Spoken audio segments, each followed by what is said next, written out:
audience, y'all like my friends. Like, y'all don't gotta be dick suckers, so y'all don't gotta just co-sign everything. Y'all be like, yo, Act, you doing too much. You too petty, bro. Move on. Leave it alone. If that's what you say one. If you're saying, are you dumb? Keep your foot on these niggas' necks. Okay? Like, keep your foot on their neck. That's two. Spam two. It's all good either way. But I'm here to, I feel like we've been running a victory lap for about a couple of months now. And I'm going to be honest with you, like, you know, other than the fact that one fool overstepped his boundary in a realm that he's definitely not willing to play in, I would think. Other than that, the reason why, you know, I really keep my foot on these dweebs' neck is because, let me tell you this, for anybody who's in high school or in any position in your life where you feel you might be misunderstood and people start making you the butt of the joke and start trying to bully you, you need to fuck somebody. That's the only way you can stop getting bullied. You got to make an example out of somebody. Somebody got to be the example. And if you never do that, you'll always be the person that people feel is the easy target. In Jamaican terminology, we call it a weak fence. Anybody could just kick that shit down and it's like good to go. So from time to time, you have to make an example. We're making an example. I'm telling you, these media niggas, they know, don't play with Ak. And by the way, for anybody else who is listening, don't think because I'm picking on two stooges, I won't swing at heavyweights too. These are just two niggas that are easy to body. So what I like to say is that I don't really have an animosity to most people who usually either are neutral or are not like fucking trying to pile on with. Sometimes I feel like the online hate train for me. I don't have no smoke with anybody, but if people do have smoke with me, I will reciprocate. Trust me. All right. So that's one of the reasons why. Anyway, god damn. Trap Mark said that Rory once got his eyes low, man. For real, man. How do you cure that? Because that's the thing. When it get up in your eye, like... Anyway, chat. I feel like I've done this a couple times, but I'm going to do it again. You see, without my platform, I'll be not only the butt of everybody's joke, but the person who any false narratives... By the way, anytime I've ever responded to a media personality, it's because of narratives. I've always told you that. Me and Adam, we went at it. I don't have a problem with Adam, and now we're cool. But at a very important time for me, when people were also trying to paint a narrative, because, you know, in the case of Adam, I said, listen, I ain't white. When you're white, certain type of narratives about you doesn't matter. When you're black, it does. You get me? Like, if you're white and you're a cuck, it's cool. If you're black and a cuck, it's really... It's seen as like, yo, you're just like some beta male, like not, it's again, it's situations and just dynamics I can't like help. So I have to defend myself when the narrative has me painted wrong. Okay. That's what leads me to, and again, if you're wondering, Ak, man, I fuck with you. I don't really fuck with them other bums, but I'm rounding with you and I like clowning them. But why we always clowning them? We had two bums, Rory and Milli Mall, who, when my name came up, they tried to drive home narratives about me that I was a cokehead. I've never taken any, truth be told, I've never even smoked. Like nigga, I've never vaped. I've never done nothing. You know what I mean? We smoke in an invisible Rory pack, you know what I mean? But I put the Rory pack in the Henny. Fuck it. I only drink. But at one point, he felt it was necessary. And I'm going to tell you why I need to. Like, you see, for a white boy, he's white. Or a biner, something like that. If he's a cokehead, like, there's a video of G-Eazy doing coke. He don't even got to put out a statement. Like, we assume these white niggas be doing coke. Somebody who's trying to be a voice in culture, like myself, being accused of being a cokehead, and I'm black, and not that liked by certain people, okay, stop playing with me. So he tried to throw out that I was a cokehead. Okay, egregious. He tried to speak on, and this is where I'm going to really start this whole thing. This bum tried to speak on my business acumen. Chat, I want to do a public survey right now.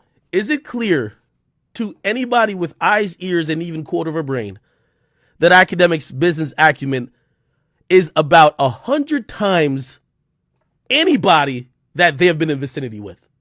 All I hear about them is bitching, complaining, not getting enough. Oh, we don't know what's going on. With me, all you keep seeing is foreign cars, mansions, all paid for cash. I want to make it, and I'm going to drive this narrative fucking home.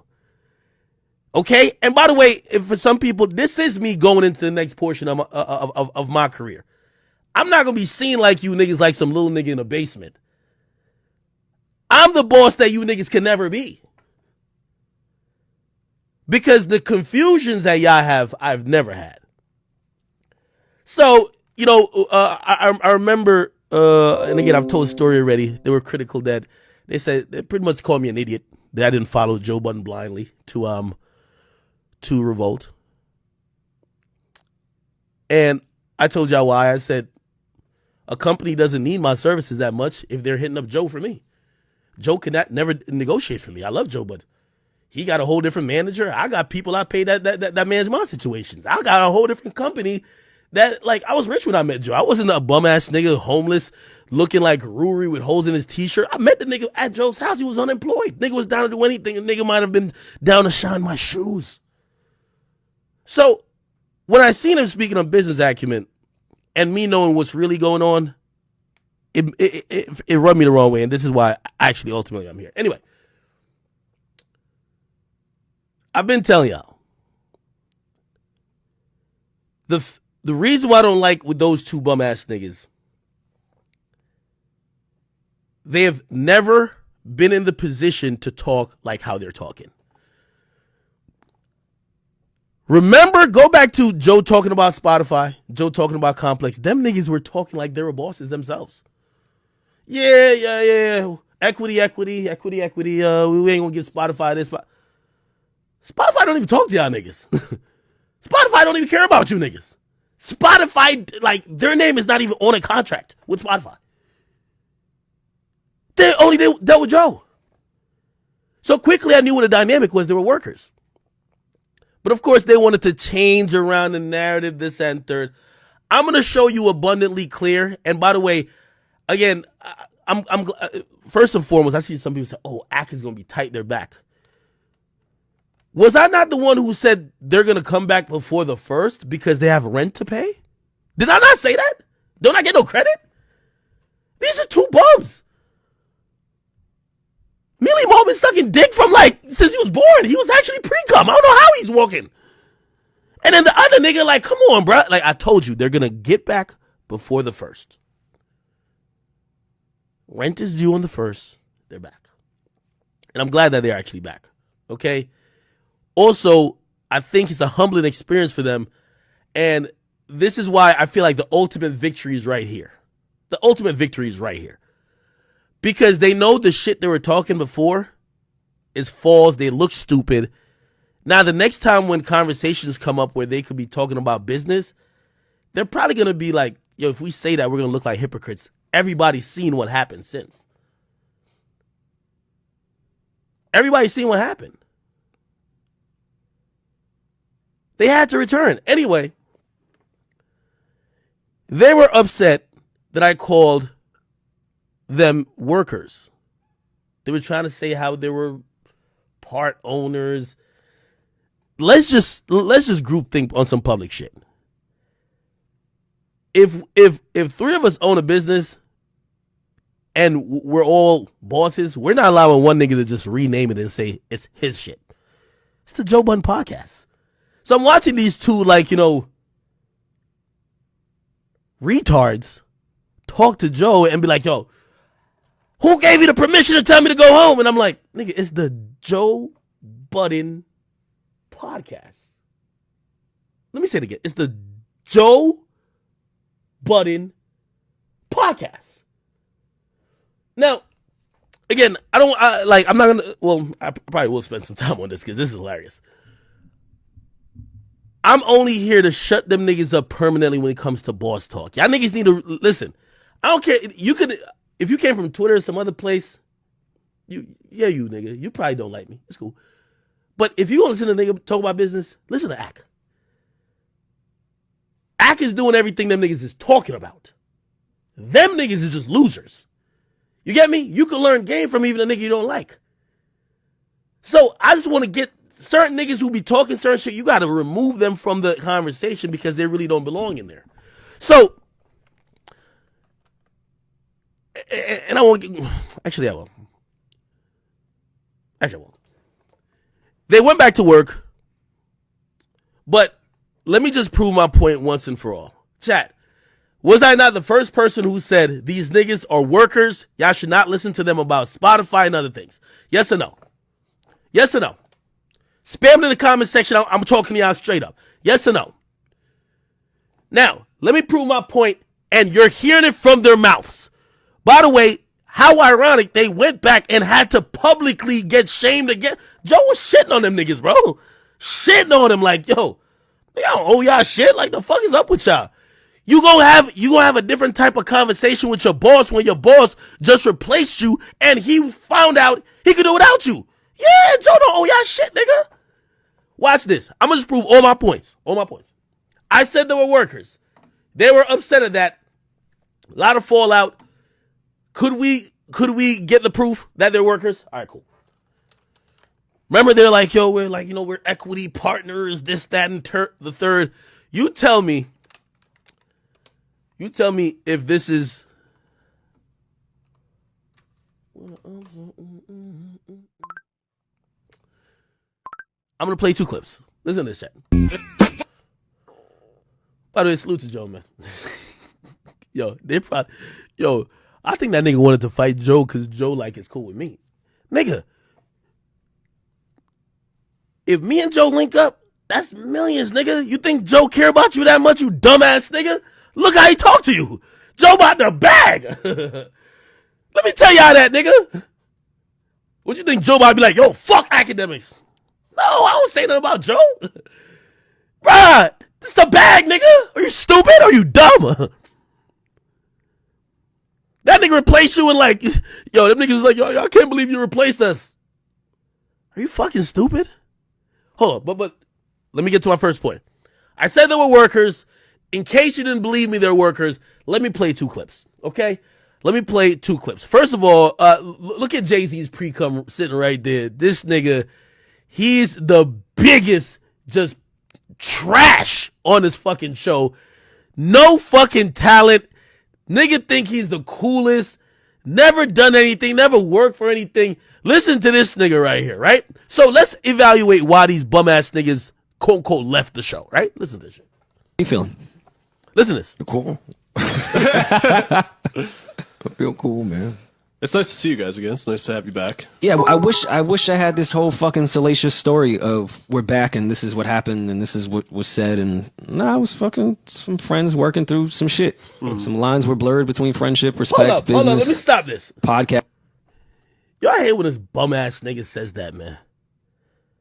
And let me clarify. Nigga, y'all were confused about your business. That's the fuck that was going on. Y'all were confused about it. And truth be told, if y'all didn't somehow figure it out, you'd have probably sued Joe. Let's keep it 100, bro. Listen, Joe never respected these niggas from day one. Let me tell you, in case I don't realize how the Joe Budden podcast works, okay? Let's be clear. Niggas tune in to hear Joe. While Joe is giving his opinions, he needs people, Stooge 1 and Stooge 2, to bounce off, ad-lib, let him do his thing, set him up, ask him enough questions. But that's about it. Also, it's about kind of joking on each other. That's the thing that brought an audience. These niggas claim they left their job because they got in their feelings. Y'all there to bust each other's balls. The thing with Joe is as soon as this shit is over, he don't even care. He's kind of like a sociopath with that, but or psychopath, whatever you want to call it. He don't care.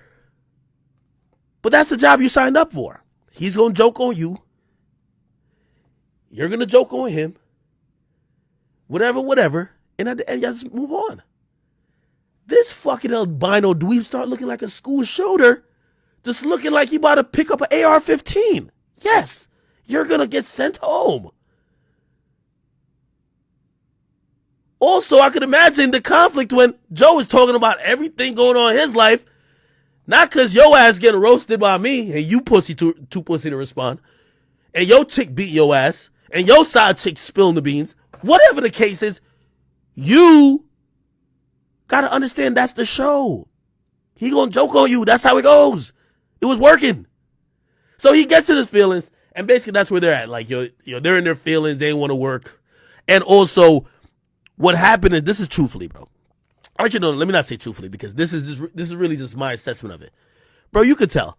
And I told y'all from the Spotify thing. Did I tell y'all? Tell me, everybody spam in the chat if I told y'all. These niggas had zero idea what was going on business-wise. And that's why I was saying, how could these niggas not be workers?